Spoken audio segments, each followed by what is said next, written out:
지금부터 제331회 희망의 경기포럼을 시작하겠습니다.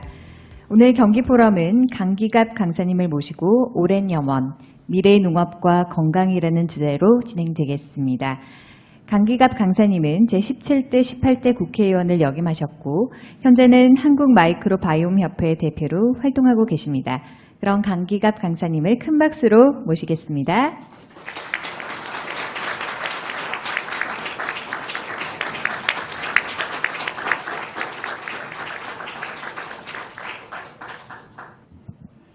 예, 반갑습니다. 우리 경기도청에 근무하시는 공무원분들 이렇게 뵙게 돼서 반갑습니다. 그리고 오늘 이 자리를 또 마련해 주신 우리 이재명 지사님과 또 우리 부지사님 또 농정 관련된 저하고 또 이 농업 부분에 대해서 한두 차례 만나서 이야기고 좀 나누고 했습니다. 그래서 오늘은 이런 오래된 염원 해가지고 오래된 미래 농법, 미생물 농법이라는 주제로 오늘 제가 이 자리에 섰습니다. 감사를 드립니다. 사실은 우리가 살아가면서 가장 중요한 부분들을 놓치는 경우가 참 많은 것 같아요.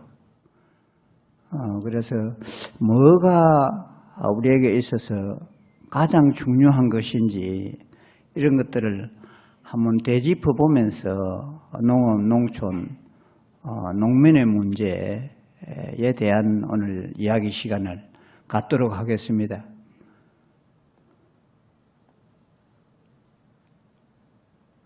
제가 목차를 나누었는데 굉장히 많이 순서를 정했습니다.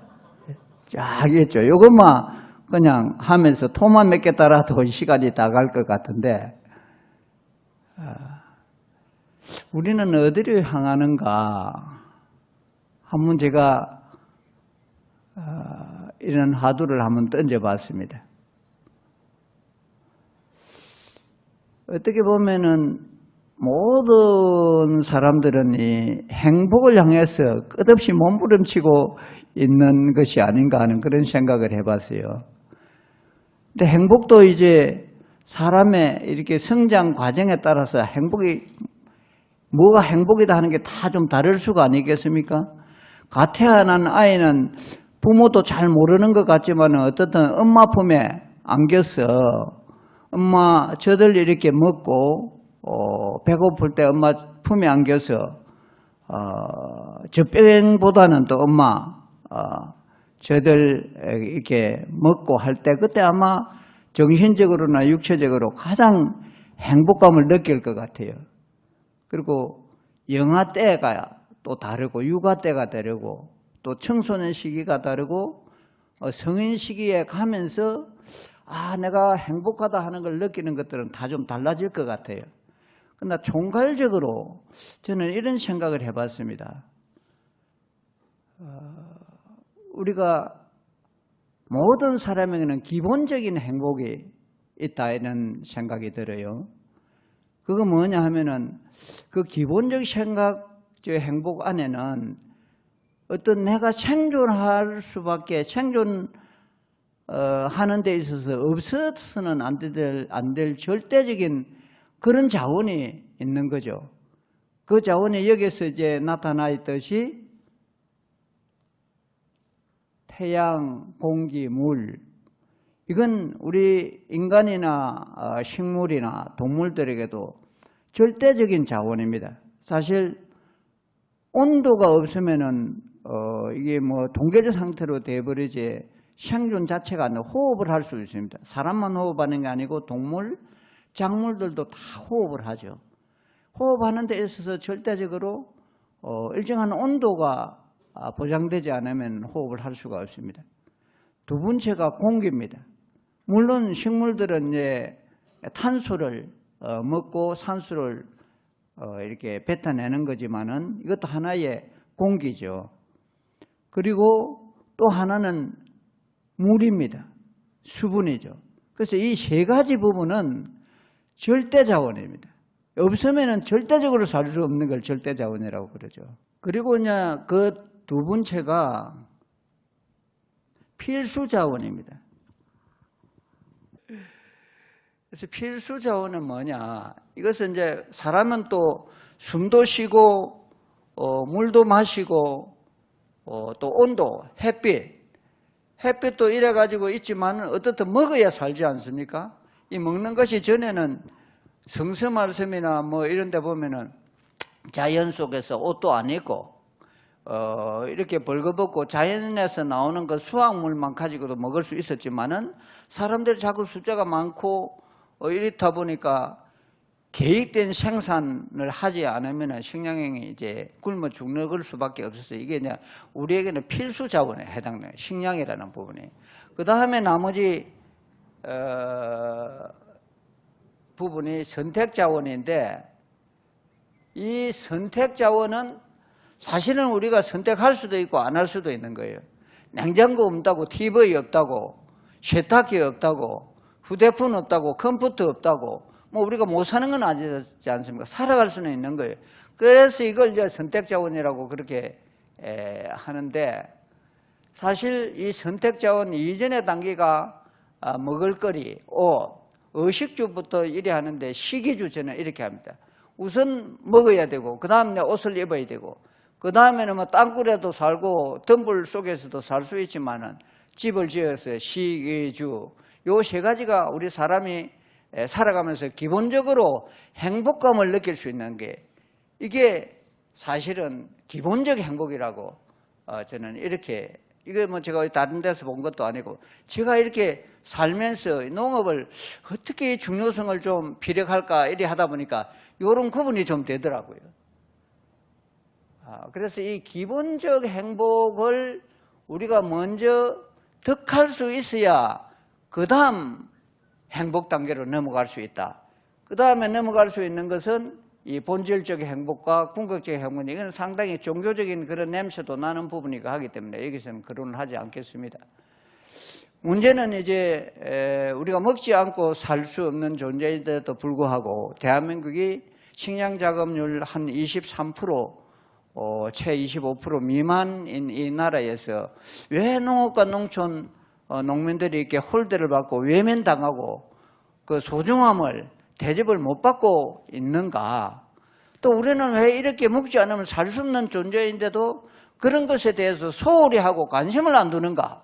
이런 생각을 사실 농민들은 안 해볼 수가 없어요. 특히 농민운동하는 사람들은. 자, 한번 생각해 봅시다. 이 절대 자원인 태양과 공기와 물은 없으면은 살아갈 수 없는 물질이기 때문에, 자원이기 때문에 이 조물주가 안 계실 것 같습니까? 부처님이 세상을 만들었다는 건 아니지만 도를 이렇게 득하신 분이긴 해도 이 조물주가, 창조주가 계신다면은 없으면 살아갈 수 없는 물질은 풍부하게 안 만들어 놓을 수가 없을 것 같아요. 그렇지 않겠습니까? 그러니까 이걸 풍부하게 만들었어요. 만약에 이렇게 제한적으로 적당하게 만들어 놔놓으면 꽤 많고 힘세고 영리하고 이런 사람들이 다 이게 독식을 해가지고, 옛날에는 돈이 없었죠. 화폐가 없었지만은 행패를 부릴 것 아닙니까? 그러면 그 힘도 없고 뭐 꾀도 없고 능력이 없는 사람은 죽어갈 수밖에 없는 거예요. 지금도 일부는 그런 뭐 부분이 있지만, 그래서 이건 조물주에서 풍부하게 모든 사람에게 공통적으로 이런 자원을 베풀어 놓았다. 그리고 이제 이 먹거리, 필수 자원인 이런 부분들도 웬만하면 노력하면은 먹고 살 수 있도록 이렇게 마련된 건데, 어떻든 이 식량 부분은 그렇게 풍부하게 주어졌다 하는 이것 때문에 우리나라만 그런 게 다른 나라도 다 그렇습니다. 이게 대접을 제대로 못 받는다. 그러나 중요한 순서로 따지면은 절대 자원 다음으로 필수 자원이 우리에게는 행복을 찾아가는 데 있어서는 더 중요한 거다, 이런 말씀을 드립니다. 그 다음에 제가 말씀드렸지만 농업, 농촌, 농민은 무엇인가? 사실 농업은 다 아시겠지만 생명 산업입니다. 윤봉길 여사께서도 그렇게 말씀을 하셨고, 농촌은 생명의 창고입니다. 이 식량을 만들어내는 그런 공간이니까 생명의 창고고, 농민은 누구냐? 국민의 어머니라고 저는 항상 이렇게 국회에 있을 때도 이렇게 외쳤죠. 고함을 쳤죠. 간절하게 호소도 했고, 지금은 이제 가정에 가면 밥을 챙겨주는 거는 이제 어머니만이 아닙니다. 여성들만이 챙겨주는 게 요새 남자도 많이 챙겨주죠. 어머니라는 뜻은 어떻든 우리의 생명줄을 태어나서 저들 먹이면서 자녀들을 키워오는 이제 이런 역할을 하셨기 때문에 농민들은 국민의 어머니와 같은 역할을 하는 사람들이다. 이렇게 좀 옳다 하는 생각이 드십니까? 분위기도 참참한데 박수를 한번 이 어머니들에게 한번 쳐주시죠.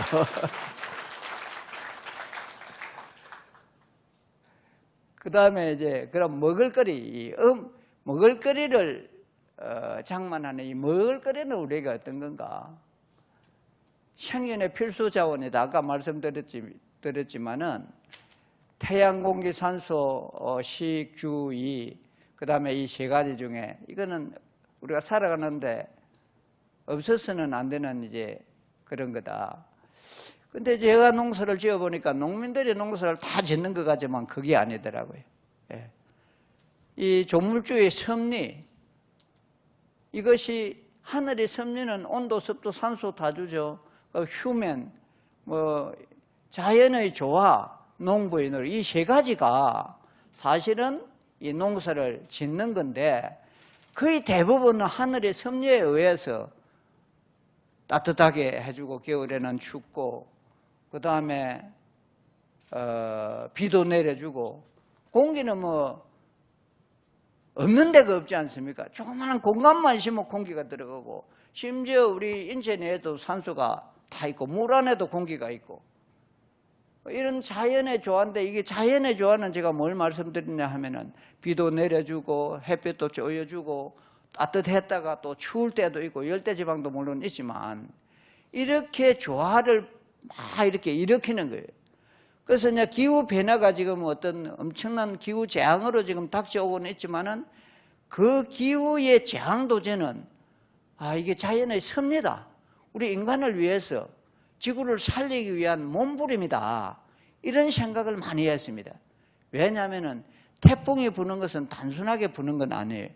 태풍이 불어서 한 번씩 나무를 흔들어 줘야 나무가 바람에 넘어갈 위기를 겪어야 스스로 뿌리를 땅속으로 깊게 내립니다. 그리고 넓게 펴니다. 한 번씩 흔들어 줄 때마다 나무는 지가 안 넘어지고 살아남으려고 발버둥을 치는 거죠. 그리고 가뭄을 또 줘야 수분을 찾아서 1년 초인 작물이나 단연 초인 이런 나무 같은 것들도 또 깊게 해가 몸부림을 치도록 하는 거죠. 그리고 춥고 따시고 하는 냉온 이런 충격들을 줘야 또 강하게 자연기후에 견디어 나가고 생존해 나가도록 하는 그런 역할을 하는 건데 이런 자연의 조화가 좀 더 깊이 들어가면은 정말 신기한 부분들이 많습니다. 그래서 나중에 말씀을 드릴 기회가 있겠지만 이게 상생하라는 가르침을 농사 속에서 배울 수가 있어요.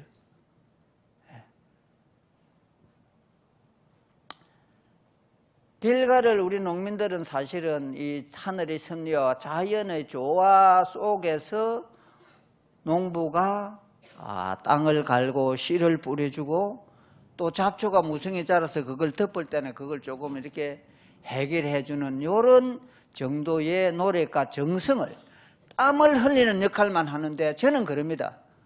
농민이 천하지 대부분 농업이 이렇게 이야기를 하지만은 농사 짓는데 농민이 기여하는 역할은 한 10%, 20%밖에 안 된다. 나머지 8, 90%는 하늘의 섭리와 자연의 조화에 의해서 짓는 거다. 그리고 농부들은 그 정성과 노력을 다 하고 나서 결국은 기다리는 거예요.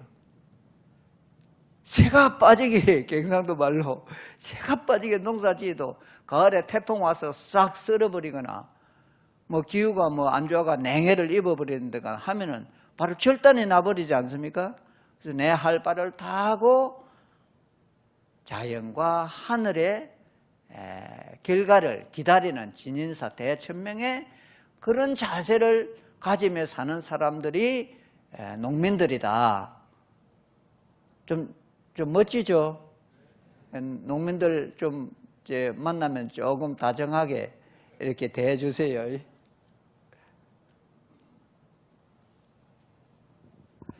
제가 이제 농사를 지어보니까 무엇 하나 필요 없는 것이 없어요. 파리, 구더기, 거머리 등등 해서 온갖 이 생물들이 다 그 조화의 균형을 다 이루어놨어요. 사실 파리가 없으면 구더기를 못 쓸잖아요. 구더기는 모든 것들을 다 부패시키는 게 아니라 발효시키고 삭혀버리는 역할을 합니다. 그러나 뭐 자연이 견딜 수가 없어요. 어떤 동물이나 뭐 이렇게 동물들의 사체들도 이런 파리가 붙어가지고 알을 썰고 구더기가 바글바글 해가지고 싹 삭혀내야 되는 거죠. 그래서 이제 저는 매실 농사를 한 12,000평 짓고 있고 제가 축산을 하게 된 것도 이 매실 나무를 가꾸기 위해서 매실의 그 땅을 살리기 위해서 축산을 하게 된 건데 지금 저는 단순하게 농약을 안 치고 제초제를 안 치는 그런 농사를 좀 넘어서서 풀을 안 뺍니다. 저희 가순에는 풀이 항상 이까지 다 차가 있습니다. 예, 그래가지고 언제 풀을 베느냐? 매실을 수확할 때 딱 한 번 풀을 뺍니다. 그때는 매실을 딸 때 매실이 떨어지거든요. 그 풀이 있으면 매실을 못 따죠. 그래서 그때 한번 싹 베주고 일주일 안에 수확을 해야 됩니다. 풀을 싹 베버리고 나면은 벌레나 이런 것들이 더 많이 달라들어요. 이로운 벌레보다는 안 좋은 벌레들이 많이 달라들어요. 그래서 딱 수확일을 정해놓고는 일주일 전에 풀을 베고는 다른 벌레나 병이 나쁜 바이러스가 달라들기 전에 수확을 빨리 해야 됩니다. 그걸 제가 한 2, 3년 저음해서 깨달았어요. 너무 일찍 베갖고 늦게 따니까 엄청난 벌레들이 많이 달라들다. 특히 이번에 외래 해충들. 그래서 내가 사진도 다 찍어놨거든요. 근데 왜 풀을 많이 키우느냐? 이 풀 속에서는 온갖 벌레, 바이러스, 충, 또 새, 심지어 고라니, 노루, 뭐 이런 것들도 요새 산돼지 퇴치한다고 막 그래서 산돼지는 제가 안 들미겠습니다. 산돼지도 와서 매실밭을 막 파요.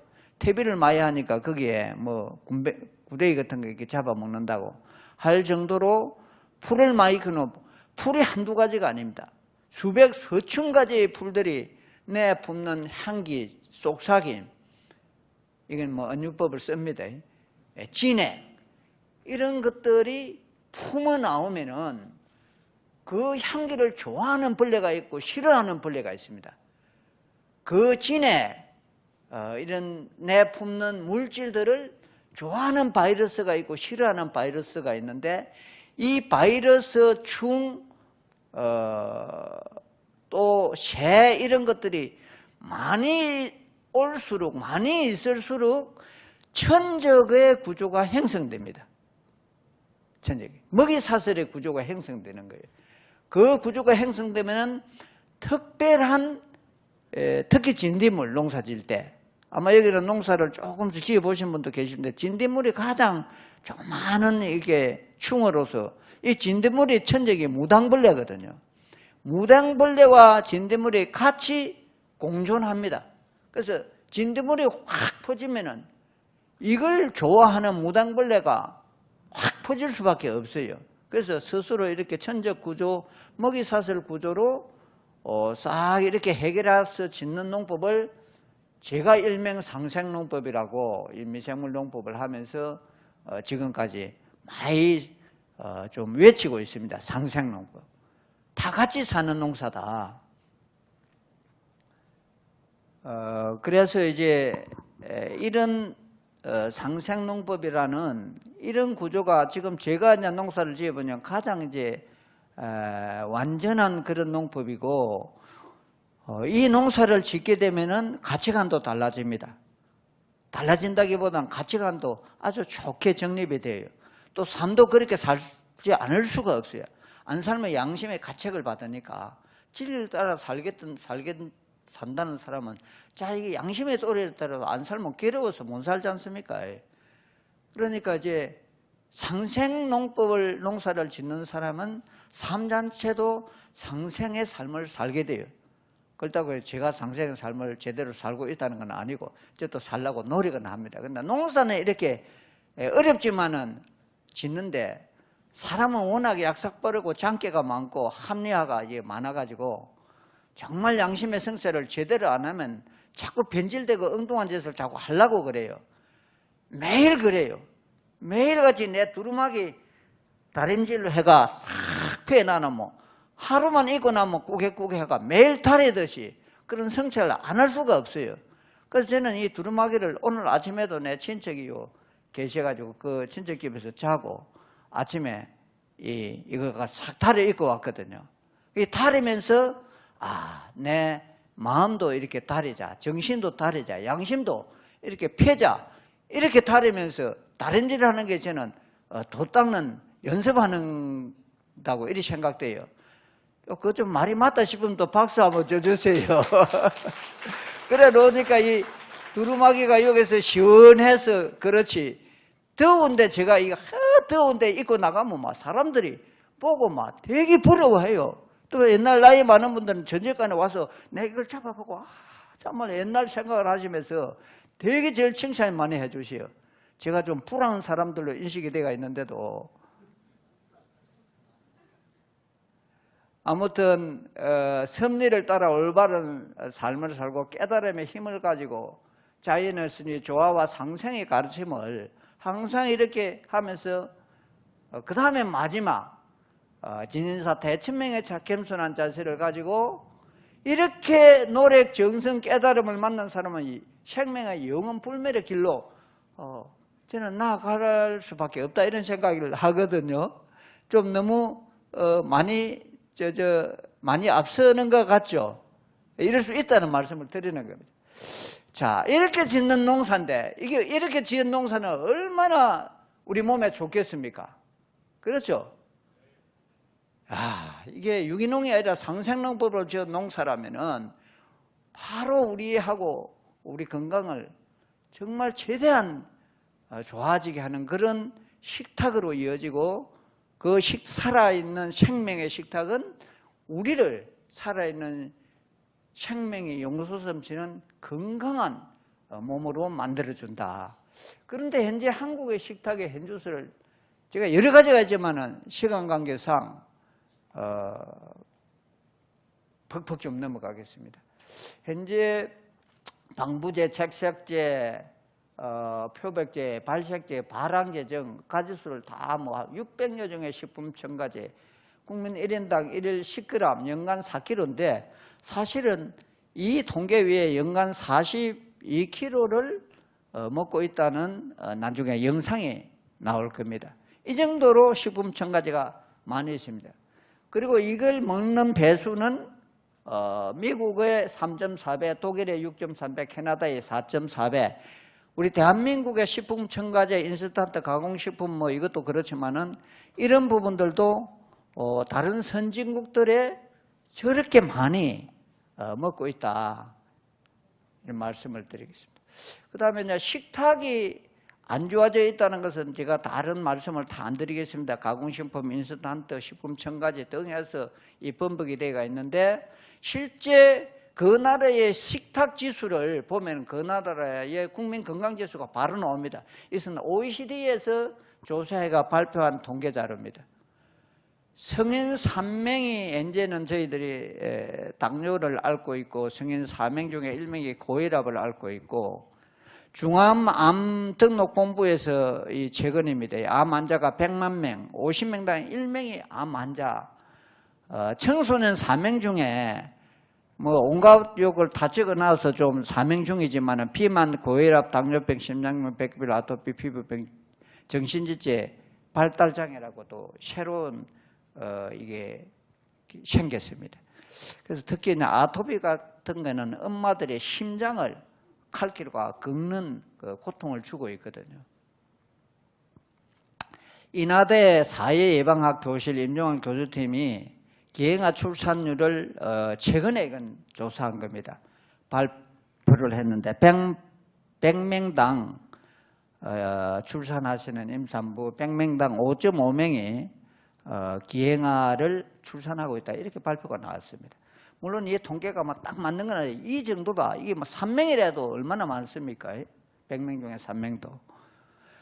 건강보험공단의 의료비 지출이 20년도 24조, 이건 단 보험 의료 국민 보험료 액수만입니다. 2060년 337조를 예상할 정도로 급격하게 건강이 악화되고 떨어지고 있다. 거기다가 무증자증, 젊은이 불임률이 33%, 매년 42.2%씩 증가되고 있는데 지금 29년도 가면은 제로 상태가 된답니다. 그래서 지금 저출산 때문에 엄청나게 지금 정부가 예산을 투입하고 있고 온갖 노력을 다 하는데도 이게 개선이 안 되는 겁니다. 여러 가지 스스로 내가 아이를 안 낳겠다 하는 그런 가정도 있지만 낳고 싶어도 못 낳는 분들이 참 많아요. 이게 소문이 잘 안 나거든요. 이게 너무 부끄럽다고. 근데 그런 가정들이 굉장히 많습니다. 현재는 OECD 가입 국가 중 암 발생률 이게 사망률은 벗어났습니다. 작년에 이게 제가 수정을 했는데 이게 제대로 그대로 왔는. 사망률은 OECD 1위는 아니라는 게 올해 발표가 됐어요. 40, 50대 사망률은 아직도 1위고 불임률 1위, 자살률 1위. 그렇습니다. 자꾸만 이렇게 국민 건강에 안 좋다는 것만 제가 말씀을 드리는데 아이들 건강이 정말 심각할 정도로 지금 악화되고 있습니다. 아토피가 80년대에서 지금 비유하면은 11배, 비만의 10배, 이게 주의력 결핍, 가행 행동, 발달 장애는 ADHD인데 이게 24배나 증가되어 있고 기형아 출산과 소아암이 22배, 18배 급증하고 있다. 이런 질병이 세계 1위로 기록하고 있다. OECD 발표입니다. 그래서 이제 식탁과 건강. 그래서 이런 그는 우리 한국에서 조사를 한 게 아니고 핀란드에서 벌써 20몇 년 전에 성인 남자의 생활 식습관을 바꾸는 실험을 했는데 그 실험 결과가 질병으로 인한 사망률이 68%가 줄어들었고 관상동맥 암 관련 폐암, 복합요소로 인한 사망도 49%, 거의 5, 60%가 줄어들었다는 결과가 나왔습니다. 이거 뭐냐? 식습관이 우리 건강을 좌지우지하는 게 물론 스트레스나 이런 것들도 있다고. 암 발생은 스트레스가 한 70% 차지한답니다. 식탁이 한 20, 30% 차지하고. 그런데 전체적인 건강 악화를 유발하는 요인은 식탁이 70%를 차지하고 있다. 이렇게 말하고 있습니다. 얼마나 식탁이 중요한 건가. 미국 상원에서 영양문제특별위원회를 구성해가지고 조사를 했는데 성인들인 심장, 고혈압, 관절, 비만 비롯한 원인을 앞서는 많은 질병들의 원인은 식생활의 잘못에 기인된 것으로 앞으로 식생활 과학 이 이야기는 미국이 조사를 했어요. 그런데 이 식생활을 국민 개인이 스스로 노력해서 바꿀 수 있는 이런 구조로 가는 것은 미국 식탁이 1세기 100년 이전으로 돌아가야 가능하지 개인의 힘으로는 식탁을 바꾸기가 너무 힘들다. 이런 연구 결과를 상원에서 발표한 적이 있습니다. 그런데 이제 한국의 이 김윤술 원장님이신데요. 저하고는 이제 같이 민족생활의학 쪽에 운동도 같이 하고 출산, 건강한 아이 출산하는 쪽으로 쭉 이렇게 활동을 하시다가 보니까 여기 안양시 뭐 경기도 아닙니까? 안양시 만안고 보건소에서 자tuk 파트를 하는 건데 아무리 해도 수정란, 인공수정 뭐 이런 것들을 몇 차례를 시도했는데도 아이를 낳고 싶어도 임신이 안 됐어요. 안 됐는데 부부 7상을 대상으로 식탁을 완전히 한식으로 다 바꿨어요. 한식으로 다 바꾸고 나서 3년 정도인가 이렇게 했는데 여기 보면 6상이 임신을 했고 이 아이 3사람은 벌써 아이를 낳아가지고 안고 있지 않습니까? 여기하고 여기하고 여기하고 한 사람만 지금 임신을 성공하지 못했는데 지금도 상당히 반응은 좋게 나오고 있답니다. 그래서 이런 발표가 올해 언론에 한 20, 30일 전인가 나왔습니다. 그래서 세계 인구의 60%가 만성질환을 위하여 사망을 하고 있는데 이런 것들이 상당히 중요하다. 그리고 이제 여기 이 영상은 이게 이제 TV에서 나온 영상을 이제 제가 다가왔습니다만은 결국에는 그러면 이 식탁을 바꾸는 데는 어떻게 해야 되느냐 이걸 이제 했는데 사실 세계의학계가 우리가 체세포수 세포 게놈 지도를 완성했지 않습니까? 아, 이때 이제 질병을 정복할 수가 있겠구나 이렇게 생각했었습니다. 근데 가만 보니까 과학이 발달하고 의학이 발달하면 발달할수록 병도 따라서 발달하는 거예요. 그래갖고 모르는 질병도 많이 나고 이러니까 2010년도에 그 전에 미생물 연구를 많이 했었어요. 강압성 분석기가 나오면서 머리카락의 200분의 1 깨미의 1000분의 1 이런 게 미생물인데 이 미생물 눈에 보이지도 않고 만져지지도 않고 소리도 없어요. 그러니까 이 연구가 안 됐는데 강압성 분석기가 나오면서 406개의 이런 260개의 연구소의 전문가 학자 뭐 박사 이런 사람들을 모아가지고 460명이 모여가지고 2010년도부터 2017년도 미생물에 대해서 연구를 하기 시작합니다. 미생물이 체세포수가 100조라 그랬는데 지금 이제 막 이야기 다시 해보니까 한 30조 된답니다. 그리고 미생물이 100조에 세포에 1000조락 했다가 100만 조락 했다가 지금 최종적으로 이스라엘하고 캐나다하고 연구가들이 집중해가 논문이 몇 달 전에 발표됐는데 미생물이 39조가 가장 근거 있는 이야기다. 이래서 세포가 30조랍니다. 세포보다 구조가 많은 미생물에 대해서 관련을 해서 연구를 했어요. 근데 이 연구 결과가 해보니까 어마어마한 우리 인체내에서 기능과 역할들이 세포보다도 더 엄청난 일들을 하는 게 발견이 되니까 오바마 참모들이 오바마 대통령 임기 말기에 이거 연구를 해야 된다, 미국에서. 그래서 이제 미국에 2012년도부터 90개국 나라에 203명의 전문가 한국에도 참여한 분이 계십니다. 모아가지고 연구를 했어요. 2012년도부터. 그러니까 이걸 연구를 해보니까 우리 몸 안에는 세포보다 훨씬 많은 미생물들이 살고 있다. 그런데 이 미생물을 어떤 미생물이냐 하는 역할과 기능에 대해서 분석을 해보니까 우리 몸에는 25%의 미생물은 몸에 유익한 일을 하는 유익한 미생물이다. 그리고 15%는 아주 몸에 안 좋은 유해하는 미생물이 있다. 그런데 이 25%와 15%는 우리 영혼의 성과 악처럼 항상 전쟁을 치르고 있다. 이렇게 이제 학자들이 파악한 겁니다. 항상 전쟁을, 긴장과 갈등과 전쟁을 거듭하고 있다. 그러면은 왜 싸우는지는 모르겠어요, 저도. 여기 전쟁을 치른 결과가 유익한 미생물이 이 싸움에서 이기는 경우에는 나머지 25%, 15% 남으면 몇 프로가 남았습니까? 60%가 남았잖아요. 이 60% 미생물은 딱 팔짱집을 보고 있다가 둘이서 싸우는 데는 절대 안 거들어요. 이쪽 저쪽도. 있다가 이기는 쪽에 가서 딱 붙어요. 그래서 학자들이 눈치성 미생물이다. 싸움할 때 가만히 눈치만 보고 있다고.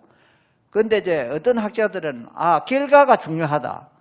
성자에게 붙는 미생물이기 때문에 해바라기 성미생물이다. 해바라기 하나 해마 따라 돌아가지 않습니까? 이렇게 붙인 거예요. 근데 모든 판세는 중간 미생물 60%가 결정하는 겁니다. 어디로 붙느냐에 따라서 25%에 붙으면 85대 15가 되고 15%에 붙으면 75대 25%가 되니까 이 싸움이 게임이 안 되는 거예요. 중간 미생물 어디에 붙느냐에 따라서. 이야기 들으시니까 좀 이상하다, 뭔가 비슷하다는 생각이 안 드세요? 우리 국민들의 표심이 항상 성자 쪽으로 붙잖아요.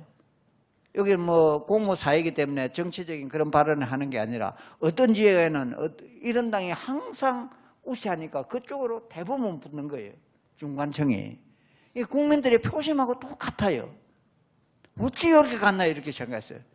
나는 솔직히 말씀드려서 정치할 때 이 좀 중간층 국민들이 어째 좀 왜 이럴까? 좀 옳고 그름에 따라서 진리에 따라서 더불어 함께 살아가는 세상, 상생의 세상을 향해서 좀 포를 주고 이렇게 움직이면 얼마나 좋겠나 이렇게 생각하고 원망도 하고 이렇게 했는데 제가 농사지로 다시 내려와가지고 이 미생물 공부를 아주 사실 요 경기도 아닙니까? 이 경기대 서울에 있지만 경기대 가서 최고위 과정도 제가 몇 개월 해가지고 그 사천에서 여기까지 몇 달 올라와서 이 미생물 공부도 하고 또 대전에 가 있었던 강의동의 학교 안에 EM생명과학연구원, 지금 과학연구원도 같이 하고 있는데 거기에 가가지고 서범구 원장이라는 분하고 세미나에서 만나는 인연으로 맨날 뭐 궁금하면 가서 물어보고 뭐 그 박사님이 저희 농장도 오셔가지고 막 이렇게 저를 막 가르치고 쟤보다는 나이가 한 10살 밑인데 내가 선생님으로 이렇게 모실 정도로 이 공부를 해보니까 약자들은 항상 생존, 자기 살아남기 위해서 강자 쪽으로 붙는 습성을 가지고 있다. 이게 조물주의 섭니다. 이 딱 이해를 하니까 그 사람들이 밉지도 않고 원망도 안 들어가고 이게 그렇게 중요한 유익균이나 유해균 이런 쪽, 이 중간 요쪽이 어떻게 하느냐에 따라서 중간 미생물들은 생존 본능에 의해서 강자 쪽으로 붙을 수밖에 없어요. 살아남기 위해서. 생존의 어떤 원리인 것 같아요. 그렇게 이 사람들 원망할 필요가 없다. 정말 자기 소신을 가지고 하는 사람들이 그 소신에 따라서 잘해야 된다. 그 미생물들의 상태가 수준이 어떤가를 잘 보고 해야 그 사람들이 승리도 하지만 그 사람들이 또 이쪽으로 또 결과도 되는 거니까 이 중요한 거다. 그런 이제 생각을 해서 그래서 이제 이게 제가 뭐 100마디 말보다 한마디 이렇게 한번 보시는 게 효력이 있을 것 같습니다. 한번 식습관에 따른 장내 생태계를 소개합니다. 인스턴트 식품으로 한국인이 1년간 섭취하는 방부제 등 화학 첨가물이 24.69kg이나 됩니다. 이게 많습니다. 굉장히. 그 결과 체내 독소가 미국인의 3.2배, 독일인보다 6.5배, 캐나다인보다 4.4배가 많이 쌓였습니다.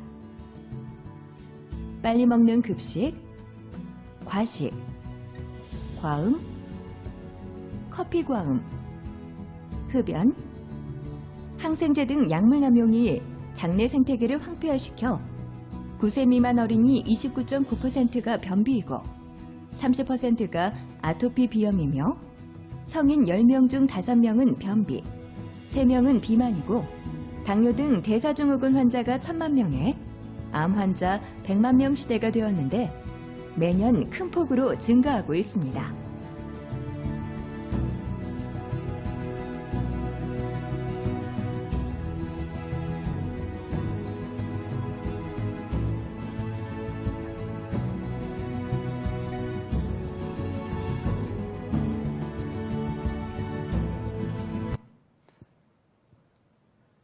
제가 시간 때문에 넘겠습니다.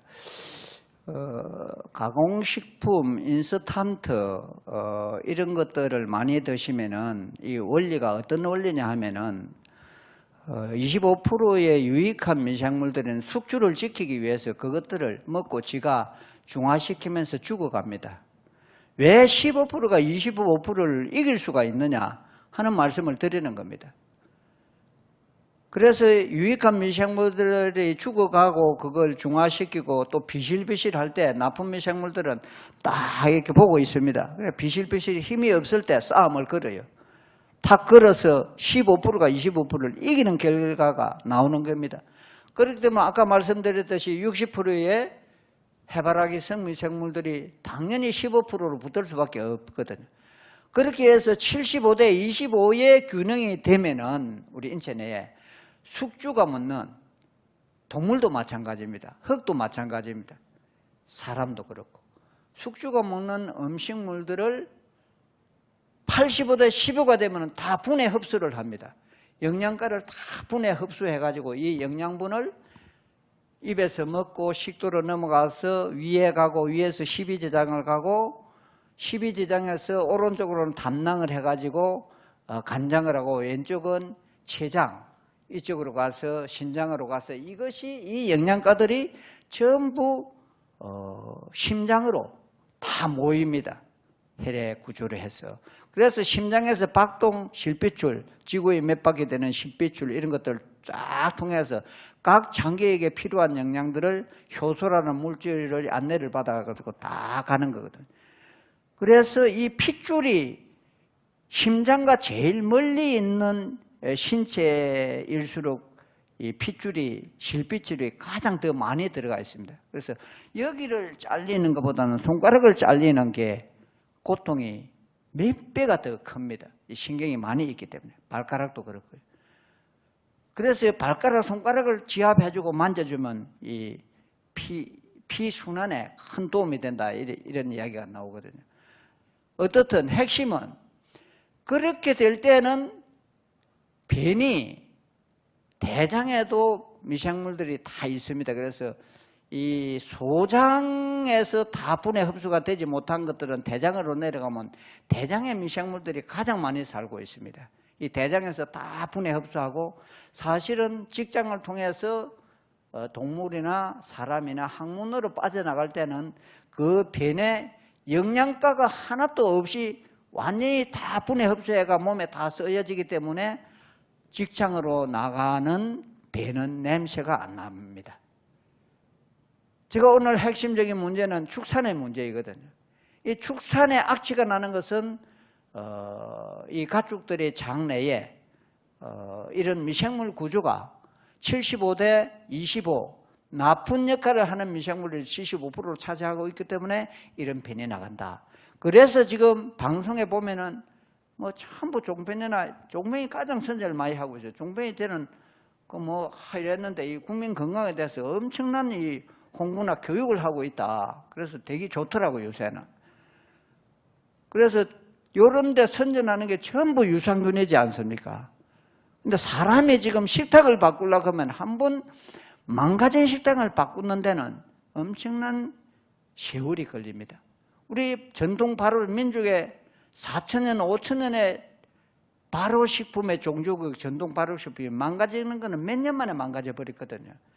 그러니까 이제 식탁을 바꾸는 데는 시간이 걸리지만은 좋은 유산균, 미생물을 넣어주는 것은 지금이라도 가능하거든요. 그래서 유산균 선전을 그렇게 많이 하는 겁니다. 이제 그걸 프리바이오틱스라 그러는데 미생물을 직접 넣어요. 그럼 미생물을 많이 해줘야 될 것 아닙니까? 우리 몸 내에 39조나 있는 미생물을, 좋은 미생물을 25%나 되는데 그게 얼마나 많이 해줘야 되겠습니까? 그런데 어떤 원리를 적용하느냐? 많이가 필요 없어요. 나쁜 미생물하고 좋은 미생물이 붙어가 싸움을 할 때 요놈이 이길까 저놈이 이길까 피카피카 하지 않습니까? 게임이 전혀 안 될 때는 약한 여줘도 안 되지만 항상 피카피카 할 때는 0.1%에서 0.3% 정도만 좋은 미생물을 프리바이오틱스를 넣어주면은 좋은 미생물이 질라질라 하다가 탁 해가지고 이게 기울어지면은 탁 잡아지는 거거든요. 그렇게 되면 중간 미생물 60%를 얻어가지고 완전히 숙주가 먹는, 사람이 먹는 음식물을 분해 흡수해버리니까 건강이 좋아진다. 그런 영상입니다. 이거는 미생물 총수를 말씀을 드렸고요. 만약에 좋은 미생물 85대 15의 구조가 되면은 장내에 우리가 먹다 보면은 뭐 여러 가지 안 좋은 것도 먹을 수밖에 없지 않습니까? 그러면은 여기에서 건강한 육모는 장내에 이런 육모가 어마어마하게 많이 들어가 있어요. 온 장이. 근데 이게 이제 불순물, 독소 이런 것들입니다. 독소가 들을 때는 절대 침입을 못 합니다. 그런데 깨끗한 혈관에는 75대 25의 구조에서는 독소들이 혈관 안으로 파고 들어갑니다. 여기 혈관인데 이러면 이 독소들이 혈관 요런 데로 침투해가지고 들어가서 심장에 피가 나빠지면은 각종 질환들이 엄청나게 많이 발생된다. 이게 이제 사실 오바마 행정부하고 세계 의학자들이 연구한 결과가 2016년도에 오바마 행정부가 발표를 했습니다. 그런데 460여 명이 연구한 이분들은 더 광범위한 연구를 해가지고 2016년도에 발표를 했습니다. 오바마는 2015년도 한 해 전에 발표하고 한 결과가 이런 결과로 나타나온 겁니다. 그래서 이제 요걸 밝혀지고 나서부터는 지금 말씀드리면은 좋은 사람의 똥을 추출해가지고 배는은행이라는 걸 만들었습니다. 저 유럽이나 미국에는 벌써 만들어가지고 한 달에 한 200만 원, 250만 원씩 일주일에 똥 한 서너 번 보내주고 한 달에 가만 앉아서 200만 원, 250만 원을 받아요. 그 선택된 사람들은. 근데 이게 뭐 옥스포드 대 입학하기보다 경쟁률이 치열하답니다. 한국에도 배는행을 지금 만들고 있습니다. 그래서 이런 정도로 미생물 분야가 발달되면서 건강에 결정적인 요인을 하는 것을 우리 체내의 미생물들이 하고 있다. 그래서 미생물에 관련돼서 조금만 더 조명을 하겠습니다.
박테리아를 박멸하기 위해서 지금까지 우리 인류가 노력하면서 살아왔고 2차 세계대전 때 그 항생제를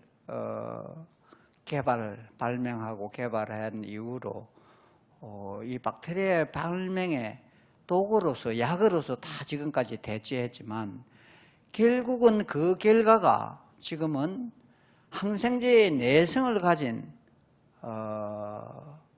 이 박테리아들이 일어나서 미국은 지금 1년에 5만 명이라는 환자들이 항생제가 듣질 않아가지고 내성을 가져가지고 손도 못 쓰고 폐혈증으로 사망하고 있습니다. 2년 전에 3만 명이었거든요. 근데 벌써 1년에 10,000명씩 늘어나는 거예요.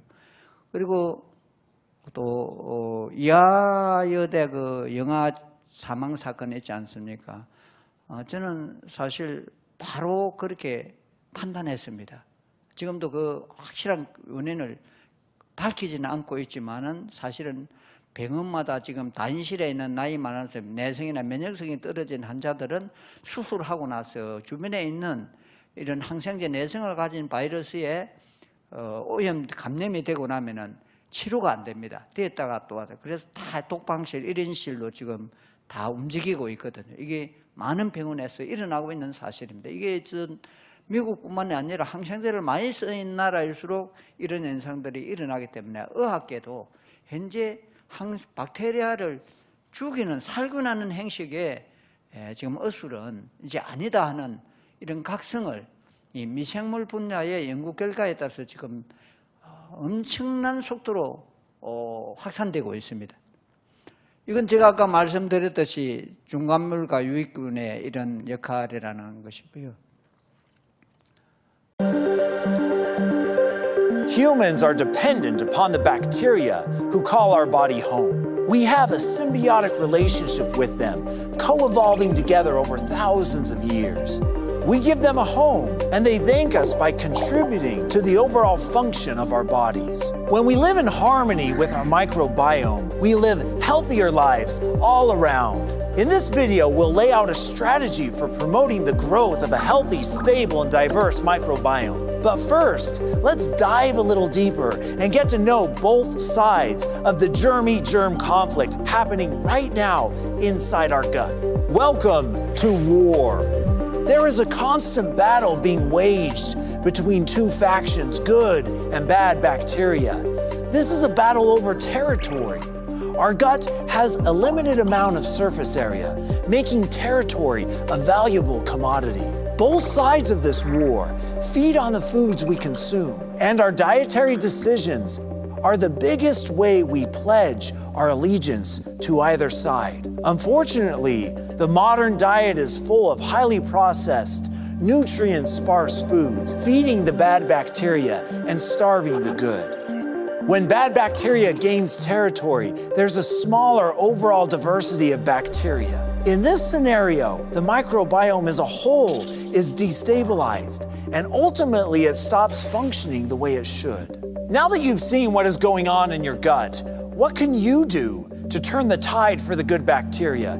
First, dramatically reduce the amount of processed food in your diet. Next, increase your intake of prebiotics. Prebiotics are ingredients that feed beneficial bacteria, helping them maintain their territory. In addition to the prebiotic foods, include probiotic foods in your diet. If prebiotics are the food supply for the good bacterial army, probiotics are the reinforcements. These strong sources of beneficial bacteria are found in various fermented foods. Probiotics are live cultures of bacteria that, when ingested, join forces with good bacteria in our gut to restore and maintain diversity and stability. Discover the joy of a diverse and balanced microbiome. Remember, the outcome of the war happening inside your gut is winnable.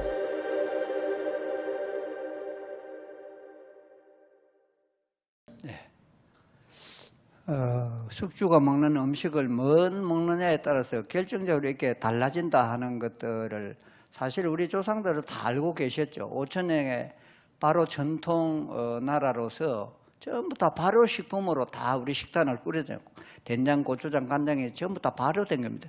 이 공기 중에도 미생물들이 엄청 많죠. 유익한 균과 유해균이 있는데 주로 장독대를 낳는데도 딱 위치에 따라 낳습니다. 여름에 한낮에 햇빛이 강렬하게 비추는 데는 열이 40도, 50도까지 올라가기 때문에 유익한 미생물들이 생존하기가 힘들기 때문에 아침 햇살이 싹 비칠 때 또 일정한 그늘이 살 비치는 이런 곳에 해가지고 온도가 50도를 크게 넘지 않도록 서늘하고 좋은 곳에 또 햇빛도 늘 들어가도록 이런 것들을 해서 전통 발효식품들을 해서 우리 식당을 해서 건강을 지켜왔습니다. 근데 어느 날 우리 식당이 그냥 인스턴트 가공식품, 수입식품 이런 데 대해서 다 지금 무너져 버리는 그런 상태다.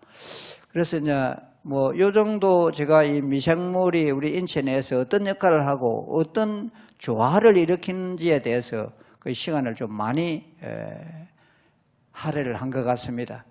그러면 우리 농업의 현실을 조금 급하게 진행을 하도록 하겠습니다. 사실 한국 농업은 53개국과 15개의 FTA를 체결했습니다. 농업 강대국들은 다 들어왔습니다. 실제 지금 필리핀하고 지금 바나나 FTA를 추진하고 있습니다. 올 안으로 아마 알게 되는데 바나나가 지금 1년에 42만 50톤인데 이게 80%가 필리핀에서 수입하고 있거든요. 국내 사과가 0만 47만 톤인데 배가 사과의 4분의 1밖에 안 됩니다. 사과가 대표적인 과일인데 이 사과에 막먹는 바나나가 수입되는데 관세가 지금 확 떨어지거나 철폐되면은 한국 과일 농사는 아주 큰 위기를 맞게 되는 거죠. 사실은 우리 한국 농정이 FTA 강대국 다 들어왔기 때문에 제가 FTA를 맡기 위해서 국회에서 사실은 84일을 8년 동안 하면서 84일을 단식을 했어요. 그렇지만 저는 지금은 이제 체념했습니다. 근데 이걸 막을 수는 없다. 다 들어오기 전에 막아야 되는데 들어왔는 걸 어떻게 막을 수가 없는 거예요. 그래서 지금은 이제 수입되는 농산물과 차별성을 두는 이런 농사를 짓지 않으면은 그런 농산물을 생산하지 않으면은 가격도 물량으로도 경쟁 상대가 될 수가 없다. 살아남을 수가 없다. 특작가 일부는 성공할지 모르지만 많은 농민들이 다 특작에 돈 낸다고 그리 가면은 또 똑같은 신시가 되는 거거든요. 그래서 저는 이 차별성이 있는 농사 짓는 게 뭐냐? 이거 바로 친환경 유기농입니다. 또 더 한 단계 더 가면 상생농인데 이게 제가 국회에 있을 때도 이거 뭐 5년 안에 8% 10%대를 목표로 설정을 하라 그랬는데 계속 그게 안 되고 뭐 고함도 치고 했지만 5%대를 했는데 지금도 5% 갔다 왔다 이러고 있습니다. 왜 이렇게 친환경 유기농사가 확대되지 못하고 있는가? 저는 알고 있습니다. 제가 전에도 젖소 120마리를 키우다가 국회로 갑자기 불려가서 내가 국회 간 2년 만에 싹 다 해가 그 빚이 한 5억이 또렷이 그대로 지금 남아가 있거든요. 아직도 못 갚고 있습니다. 그때도 저는 미생물 농법으로 숟가루하고 EM이라는 선교사들이 가오는 철곡에서 그거 받아가 발효를 시키게 해서 냄새는 좀 저감을 시키는 걸 했지만은 국회에서 작별하고 집에 내려와서 매실이 12,000평이나 되니까 여기에 대한 퇴비를 친환경 퇴비, 유기 퇴비를 구하려고 그래도 이걸 사실은 제가 믿을 수가 없었어요. 다시 축산을 시작해가지고 2012년도부터 12년도 말 2013년도부터 축산을 해왔는데 그 축산농법이 뭐냐? 발효사료를 가축에게 먹이는 축산농법을 한 겁니다. 왜냐하면은 발효를 시켜서 사료를 먹이면은 아까 우리 인체내에서 미생물 구조처럼 가축 장내에도 전부 영양분을 분해 흡수하니까 우선 냄새가 안 납니다. 고소한 냄새가 납니다. 새콤한 냄새가 납니다. 똥에. 왜냐하면 사람의 변에도 변으로 하루에 나가는 미생물이 수억 의 미생물이 나가거든요. 그 미생물들의 영향에서 이게 새콤한 냄새가 나요. 그 퇴비를 땅에다 넣으면 어떻게 되겠습니까? 사람이 바로 식품을 먹는 것과 같은 그런 효과가 나타나는 겁니다. 그래서 발효 사료를 가축에게 먹이는 바로 축산을 하게 된 것이죠. 그런데 지금 여기 한번 보십시오. 한국의 농장의 현주수가 제초제 성분의 다이옥신이 청산가리의 5,000배 독성을 가지고 있습니다. 그런데 우리가 수입하고 있는 사료나 또 이 식품 외국에는 거의 대부분이 GMO 식품들입니다. 사료고. GMO의 글리포세이트라는 그 독성, 이것은 사실은 DNA만 변형을 시켜갖고 그거는 안 주고 다른 부분은 다 죽이는 게 제초제거든요. 이거는 다이옥신의 120배 독성을 가집니다. 다이옥신이 청산가리의 5,000배인데 5,000배에 120배면 내가 머리가 나빠서 계산을 못 하겠어요. 한번 상상을 해보세요.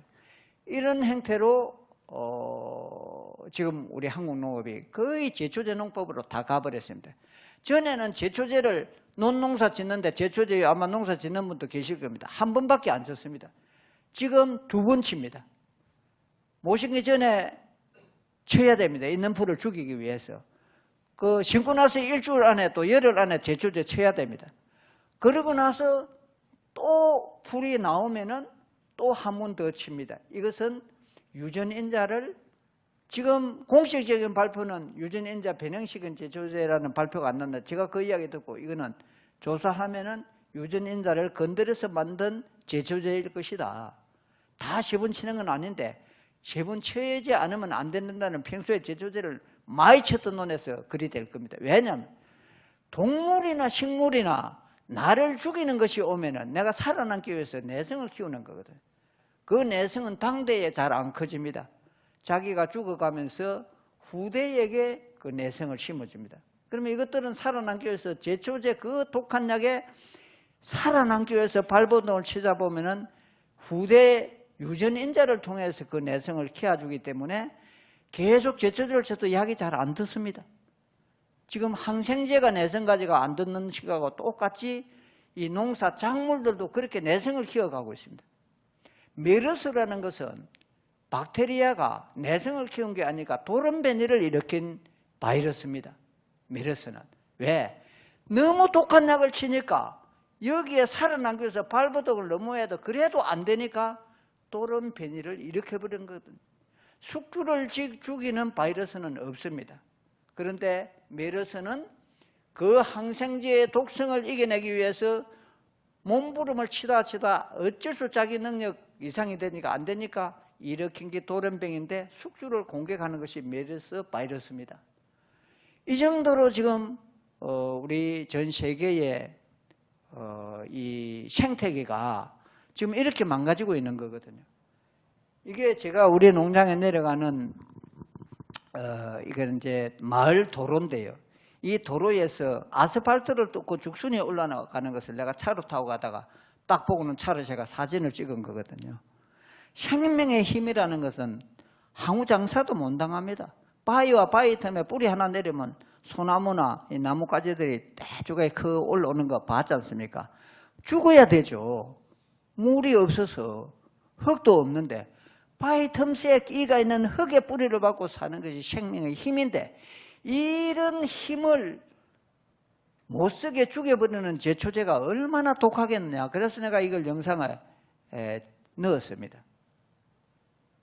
한국의 농업 총생산성은 지금 빨리 넘어가겠습니다. 어쨌든 전체가 총생산이 우리가 한 47조 총액이 되는데 축산이 16조 해가지고 34% 정도를 차지하고 있습니다. 그런데 과연 축산이 지속 가능할 수 있는 축산인가? 지금 지속 가능할 수가 없습니다. 왜? 악취 때문에 안 됩니다. 경기도가 아마 제일 고민을 많이 알았을 겁니다. 전국에서. 왜? 도해지가 주변에 전부가 도해지가 경기도가 제일 많기 때문에. 축산 악취 때문에 이제는 기농한 기농자들이 고발을 많이 합니다.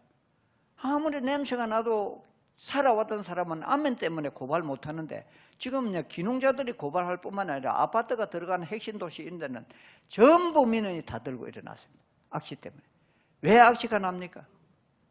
바로 축산을 안 하고 먹는 이런 것들이 GMO뿐만 아니라 안에 미생물 가축들의 구조가 균형이 깨져버리니까 75대 25가 되니까 영양분을 분해 흡수 못하고 다 쏟아내니까 이게 악취가 엄청나게 나는 겁니다. 거기다가 축사를 못하게 규제를 하니까 더 밀집 사육을 한단 말이에요. 그 악취가 더 가중되는 겁니다. 이 악순환에 지금 이제 닥치 오고 있는데 한국 농업의 34%의 소득을 창출하고 있는 이 축산이 더 이상 지속 가능할 수가 없다. 저는 이렇게 판단하고 있습니다. 두 번째, 질병의 문제입니다. 아시겠지만 AI, 구제역 다 축산에서 나오는 거 아닙니까? 철새나 산돼지는 구제역을 잡아서 혈청 조사를 하면은 구제역 바이러스를 지니고 있습니다. 그런데도 발병을 안 합니다. 왜? 바이러스를 억누르는 항체가 생성되어 있기 때문에. AI는 다 가금류 질병입니다. 그런데 철새들은 뽑아서 혈증을 검사해보면은 AI 바이러스를 지니고 있으면서도 발병을 안 일으킵니다. 왜? 항체를 생성해 놓고 있기 때문에. 근데 왜 이런 것들은 항체를 생성하는데 왜 가축들, 우리 사람이 키우는 가축들은 와 백신을 써야만 되느냐? 그것도 다 듣지도 제대로 안 하고. 그것은 제가 아까 말씀드렸듯이 계속 약을 쓰거나 이 먹는 사료나 이런 것들이 인스턴트 가공 사료들이기 때문에 미생물 균형이 깨지면서 이런 일들이 일어난다. 10년 동안 한 7, 8조 예산을 썼습니다. 보상비하고 다 하면. 제가 아까 말씀드렸던 소도, 경기도도 아마 소도 요게 축산, 아까 국장님 제가 뵀는데 소도 엄청나게 강조하는데 저는 농림부 전에 김영록 장관, 이계호 장관님보다 말씀드렸습니다. 소독 이게 쓰면 안 됩니다. 미생물 농법으로 가야 됩니다. 소독 쓰면 쓸수록 바이러스들이 내성을 가져가지고 더 독하게 쳐야 돼요. 이걸 왜 모르느냐. 옛날에 제가 농사 지을 때 멜구, 제가 고등학교, 중학교 다닐 때 멜구가 많았어요. 그 멜구 잡는 방법은 간단했습니다. 요거만한 유리병에 대병 거기다 석유 한 방맹만 이어갖고 집나라하게 딱 꽂아갖고 딱 똑똑똑 물고 앉아서 한 2시간 떨어뜨리면 그 물이 싹 논으로 퍼지면서 기름 냄새만 싹 가도 멜구가 다 죽었거든요. 그 기름의 내성을 가진 멜구들이 기름 해도 안 죽었어요. 그 다음에 나온 게 DDT 가래였습니다. 옛날에 제 어릴 때만 해도 머리에 이가 있으면 DDT 뿌리고 이불에 DDT 쳐갖고 갖다 밭에 널고 해도 그래도 DDT 뿌려가지고 이를 잡았거든요. 제가 사실 그렇게 컸어요.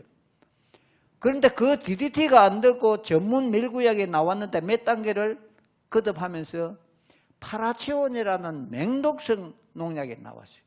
이 파라치온을 멜구 잡는다고 많이 친 농가의 볏짚을 소한테 먹이는데 집단 폐사가 일어났는데 역추적을 해보니까 그의 멜구가 많아가 그 집에 파라치온을 많이 쳤는데 그 짚을 갓 소한테 먹이는데 집단 폐사가 일어나. 사람보다 수십 배 덩치가 큰 소가 죽을 정도예요.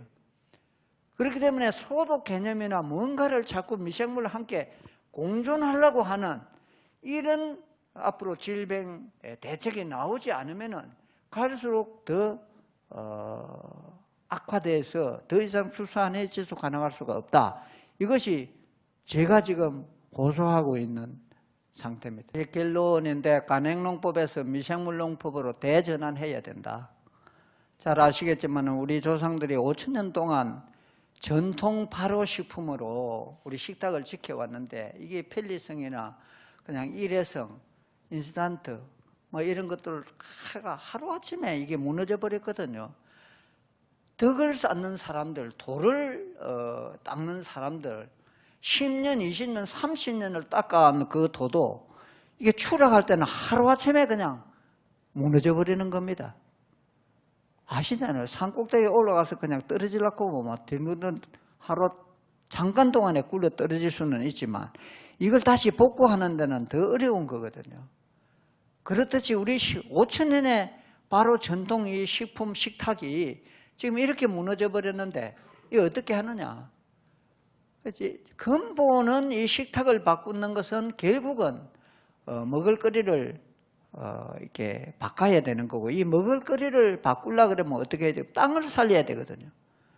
이 땅을 살리는 것은 뭐냐?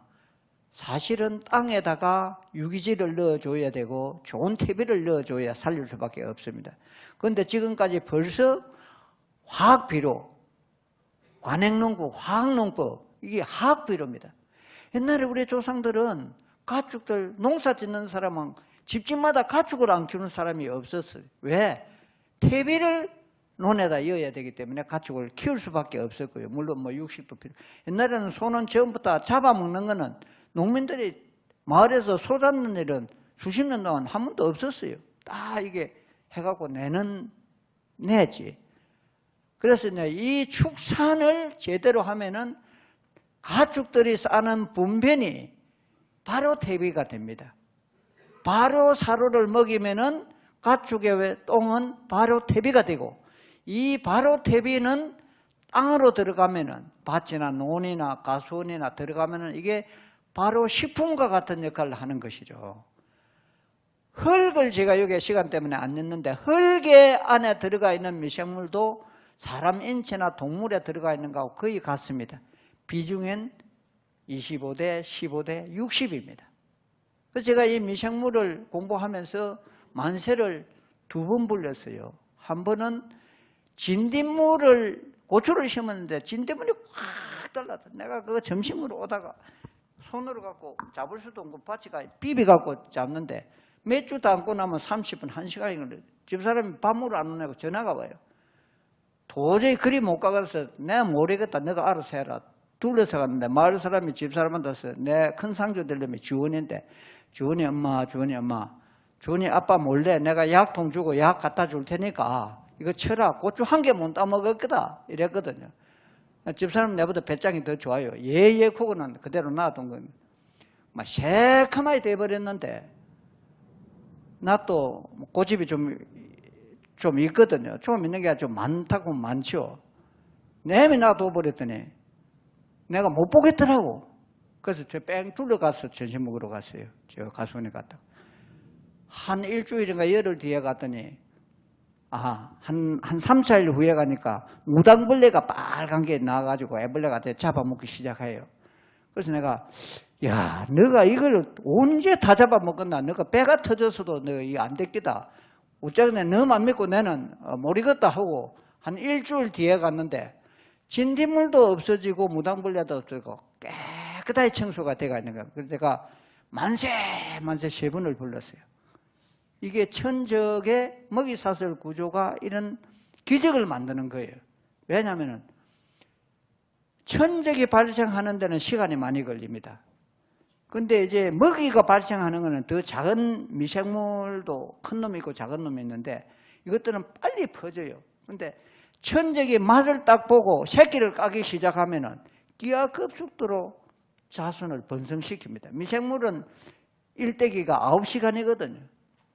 그래서 이것들이 막 워낙 먹이가 많으니까 막 자꾸 새끼를 쳐가지고 하루아침에 그냥 싹 청소를 해버린 거예요. 야, 이게 상생농법이 가능하다는구나 해가 하늘 보고 내가 고맙다고 만세를 3번을 불렀어요. 그래서 이 간행농법으로 가게 되면은 모든 구조가 제가 아까 서두에 말씀드린 매실농사를 풀도 안 베고 하는 이유가 이런 먹이사슬의 구조입니다. 저는 여기에서 제가 농민운동을 70년대부터 박정희 시절부터 해가지고 뭐 지금까지 해왔고 국회에 한 8년에 뭐 아마 제가 참 파란만장한 그런 걸 해도 깨달음이 내려와서 농사 지으면서 지금 제가 7년째거든요. 이때 깨달은 게 엄청 더 많고 감사하다고 생각해요. 먹이 사슬의 구조가 이게 상생의 구조인 거예요. 그래서 나는 진리의 원리와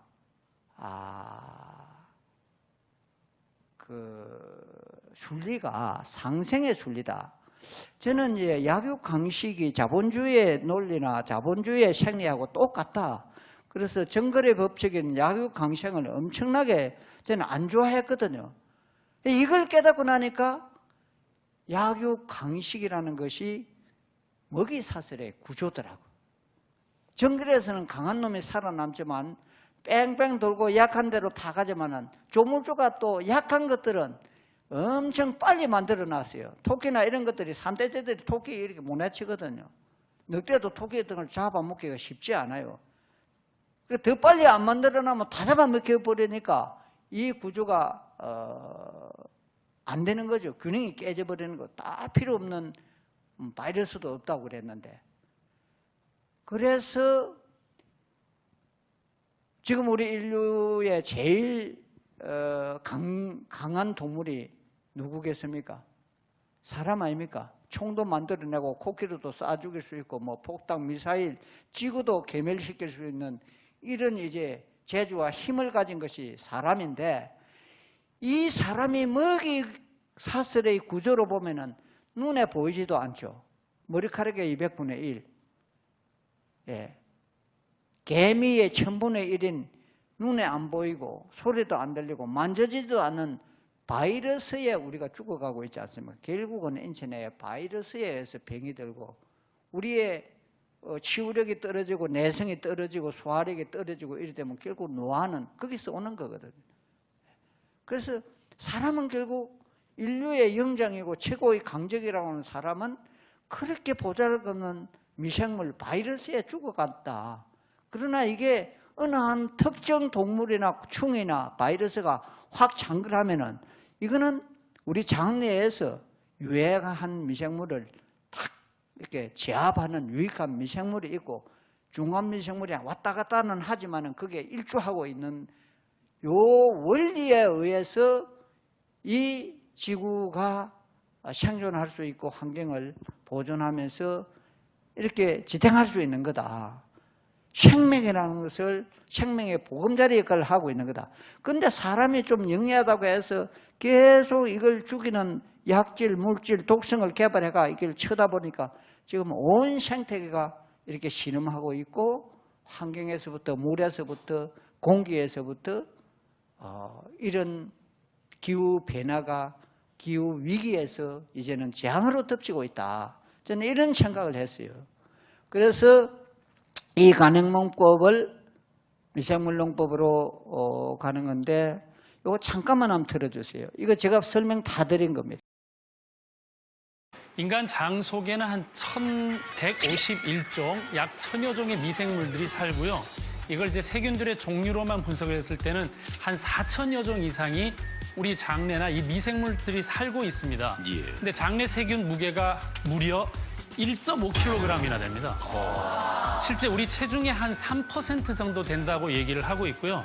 매일 우리 변으로 빠져나가는 이 균이 1억 마리 정도 됩니다. 예, 그래서 그걸 매일 보충을 하느냐 아니면 계속 누적되게 가느냐에 따라서 병이 진전됐다가 후퇴했다가 이렇게 된다고 볼 수가 있겠고 결국은 세 가지 균 주로 나눌 수가 있거든요. 인간에게 유익한 걸 우리가 유익균, 뭐 주로 우리가 유산균이라고 하고요. 또 우리한테 유해를 끼치는 걸 유해균. 그리고 이게 기회만 노리는 중간균이라고 있습니다. 그래서 이 중간균이 있다가 그 유익균이 많아지면은 그쪽에 유익균 편을 들고요. 유해균이 많아질 환경이 되면 유해균 쪽으로 갑니다. 그래서 이 중간균을 내 편으로 만드는 일이 어떤 음식을 먹느냐에 따라 결정되기 때문에 진짜 중요한 게 되겠죠. 근데 우리가 어떻게 걔네들 감시해요? 좋은 균이 많은지 아니면 나쁜 균이 많은지 어떻게 저희가 알 수 있을까요? 그렇죠. 우리 세포가 한 60조 개 정도 되고 미생물이 100조 개가 넘으니까 우리 세포보다도 훨씬 많은 게 미생물입니다. 네, 그래서 어떻게 해야 되냐면 좋은 균들이 좋아하는 먹이를 주면 우리 장내는 좋은 균이 살고요. 나쁜 균들이 좋아하는 먹이를 주면 나쁜 균이 살게 됩니다. 그러니까 다 우리 하기 나름이에요. 그래서 어떤 세력을 키우느냐, 그래서 뭘 먹고 어떻게 키우느냐가 중요하겠고 유산균이라는 거는 거기 산자가 달려 있잖아요. 그래서 우리가 왜 식초라고 알고 있는 초산, 아세트산이나 유산을 만들어서 장속을 산성을 만들면 유산균은 살기가 좋은데 유해균들은 그 산 속에서 못 삽니다. 그래서 유산균이 산을 내면서 유해균들을 억제시키는 환경이 가장 좋은 건데 만약에 유해균들이 증가하게 되면 단백질을 먹으면서 부패시키게 됩니다. 그게 우리 몸에는 여러 가지 발암성 물질이나 유해 물질들이 되기 때문에 아주 중요하다고 얘기를 할 수가 있겠죠. 그럼 아주 뭐 기본적인 얘기겠지만 장 속에 유산균이 줄어들고 유해균이 많아지게 되면 건강에 좋지 않겠네요. 그렇죠. 그러면 내가 물만 먹어도 살이 찌고 괜히 가만히 있는데 욕도 나오고 우울해지고 잠도 안 오고 하는 것들이 우리가 왜 그런지 모르겠다고 했지만 가만히 보면은 우리가 먹는 음식 때문에 생긴 그 음식을 좋아하는 유해균이 만들어져서 그 유해균들이 잠 못 오게 하고 기분 우울하게 만들고 살찌게 하고 이런 조절들을 다 하는 거 봐서는 정말 우리 몸의 장 속에 미생물들을 잘 조절을 하게 되면 건강을 찾을 수가 있다 이렇게 볼 게 있습니다. 그래서 이제 마이크로바이옴 축산농법은 축산은 모든 농사의 시작과 모체 역할을 하고 있고 곡물, 가수, 채수, 원해, 무농약, 저농약, 친환경, 유기농, 자연농, 상생농 과정까지 가는데 이 근본이라는 겁니다. 축산을 어떻게 하느냐에 따라서 가축, 흙, 사람의 체내 미생물과 균형 비율이 똑같습니다. 25대 60대 15. 가축이 바로 살을 먹으면 가축 분변이 바로 퇴비가 되고 바로 퇴비는 흙에서 바로 식품이 된다. 흙과 작물로, 식탁으로, 사람과 가축, 분뇨로 이것이 순환농법이다. 제가 이게 축산을 해가지고 퇴비를 쳐가지고 포크레인을 가지고 지금 뒤집고 있습니다. 이게 전줄 표시가 납니까? 이걸 치니까 바로가 돼갖고 이게 마을에서 전화가 와서 퇴비장에 불 났다고. 내가 국회 내려와서 처음에 이거 할 때는. 지금은 다들 알고 있죠. 이렇게 김이 확 나는 걸 이걸 또 공기로 호기성 미생물이 있기 때문에 한 번씩 뒤적거려줘야 돼. 이렇게 완전히 발효를 시켜놔가지고 주면은 이게 이제 제가 소똥을 비가 올 때 습도가 되고 온도가 되고 산소가 있으면은 발효가 일어나는 거거든요. 그때 이 곰팡이가 이거 확대하면 엄청 아름답습니다. 이래가 이걸 밭에다 넣었는데 제가 우리 밭에 마늘 하나 뽑으면 하나, 둘, 셋, 넷, 다섯 개 이렇게 한 4마리의 지렁이가 같이 나옵니다. 제 명함에 요렇게 흑사랑 요게 이게 지렁이고 제일 밑에 보면은 지렁이를 다 얘가 명함에다 넣어놨습니다. 이 성과는 지금 전국에 축분이 5천만 톤이 생산되고 있습니다. 근데 이게 지금 공해, 악취의 주범으로 몰리고 있습니다. 갈 데가 없어요. 이 식품이 25톤 트럭으로 제가 계산을 한창 했는데 5천만 톤을 25톤을 할게 250만 되더라고요. 이게 전국에 농토로 들어가 보세요. 바로 축산을 해가지고 얼마나 어떻게 될 건지 지금 미부숙 3배, 부패의 퇴비가 농토로 들어가고 있다. 땅의 쉬는 고통이 저한테는 들립니다. 일반 부패된 퇴비는 공기 오염,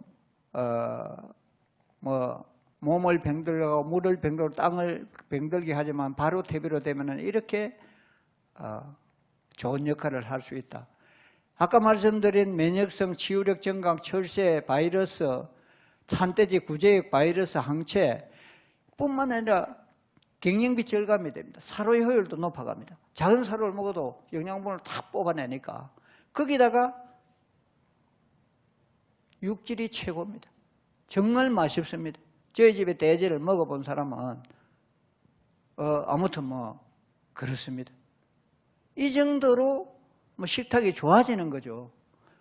그래서 지금 이런 미생물 축산으로 하는 사람들이 그 돼지 이런 것들이 들이 있어요. 지금 경기도도 많습니다.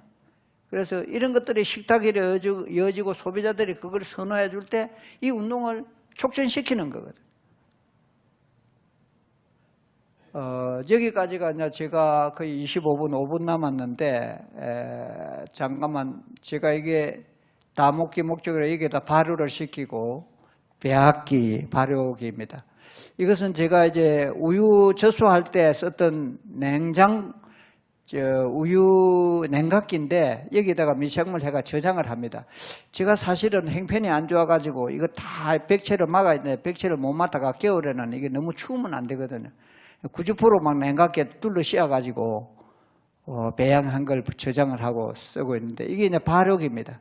사료를 발효하는 겁니다.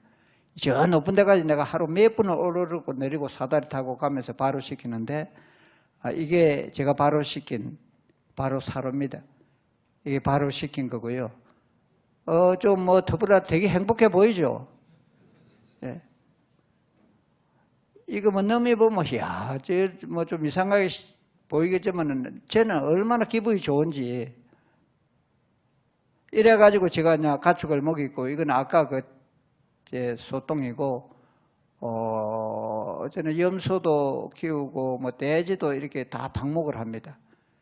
이 염소 한 마리가 새끼를 4마리를 낳았던 걸 하도해서 저렇게 이제 표시를 했고요. 이건 제 막내둥입니다. 지금 내가 손자 뻘뿐이 안 되는데 중학교 3학년 다니고 있는데 정말 요새 애들 키우기 힘드네요. 이거는 제 축사인데 비가 오면 축사 물이 이렇게 됩니다. 그래서 지금도 삽으로 퍼내고 있습니다.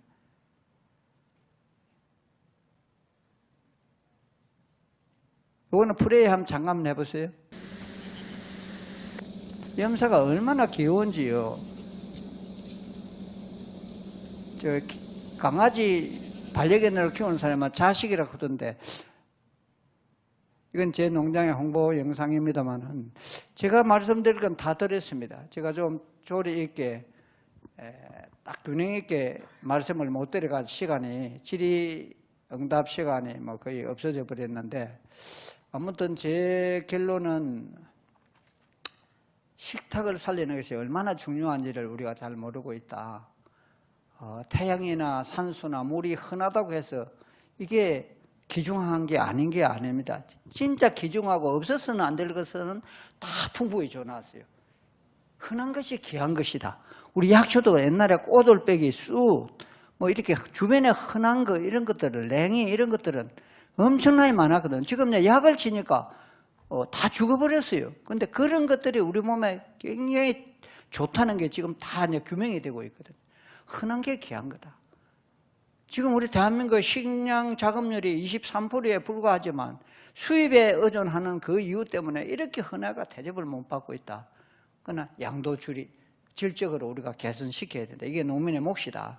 그래서 앞으로 경기도가 우리 부지사님이 오늘 처음부터 끝까지 이렇게 앉아 계셔서 제가 더 든든한 정말 기분이 좋습니다. 이런 걸 이제 들으시면은 어떻든 좀 의지를 가지고 경기도가 좀 앞장서서 이런 역할을 할 수 있지 않겠는가 이런 기대를 하거든요. 왜냐하면 경기도에 대해서 제가 좀 그래도 좀 알아보고 와야 될 것 아닙니까? 알아봤더니 경기도는 요즘에 뭔가 뭐 지사님이 결정하면 간다 그랬대요. 자고 우면이 아니고 한번 결정하면 무조건 간다. 정말 행복한 지금 직장생활을 하시는 것 같아요. 우리 경기도 공무원분들께서는. 왜냐하면 위에서 시켜도 이게 진짜 맞는 거야 안 맞는 거야 가도 되나 동료 눈치 봐야 되고 계장 눈치 봐야 되고 가장 눈치 봐야 되고 자고 오면 이런 갈등들이 많잖아요. 특히 공무원 사회가. 그런데 정하면 간다. 이게 딱 하나의 관행으로 딱 굳어지면 정말 일하기가 편하고 긍지도 있고 자신감도 있는 거 아니겠습니까? 그래서 경기도가 이 오래된 미래농법, 우리 조상들이 다 조상들이 똥장을 퍼갖고 뭐 그런 퇴비하는 그런 농법이거든. 그리고 이건 5,000년의 역사 안에 식품을 발효식품으로 만들었는데 우리 오랜 국민들의 염원이었고 이제 다시 찾아와야 될 이제 이런 거다 해서 제가 이런 이름을 붙였거든요. 그래서 경기도가 정말 이번에는 좀 미생물 농법을 탁 끌어 당겨서 이게 갈 건가 말 건가 결정하시고 갈 건가로 결정만 딱 하면 경기도는 될 수 있다 저는 이렇게 믿음을 가지고 있거든요. 제 말이 맞다고 동의하시면 박수 한번 쳐주시죠. 네. 그래서 제 이야기를 전부 다 마치도록 하겠습니다.